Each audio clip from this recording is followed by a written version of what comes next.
కోనసీమ జిల్లా రాజోలు వైసీపీలో అసమ్మతి సెగ రాజుకుంది. టీడీపీ నుంచి వైసీపీలో చేరిన గొల్లపల్లి సూర్యారావుకు ఎమ్మెల్యే టికెట్ ఇవ్వద్దంటూ వైసీపీ నేతలు ఆందోళనకు దిగారు. సకినేటిపల్లి 3 తూముల దగ్గర మోకాళ్లపై కూర్చొని నిరసన వ్యక్తం చేశారు.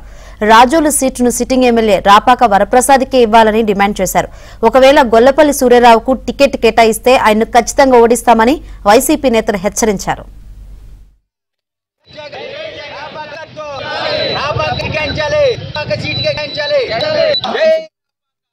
ఈ 4 మండలాల్లో వైఎస్ఆర్సీపీ వాళ్ళు చాలా గందరగోళం నెలకొంది.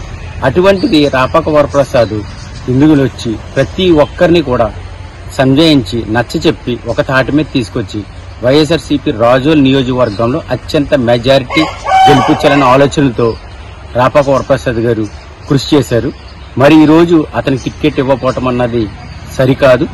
మీరు ఆ విషయంలో దూరదృష్టితో మీరు ఆలోచించి ఏం చేయాలన్నది మీరు ఆలోచించండి. రాజోల్ నియోజకవర్గంలో ప్రతి గడప గడపకే ముట్టుకున్నది అది రాపాక వరప్రసాద్ అని ఖచ్చితంగా మీకు తెలియజేస్తారు.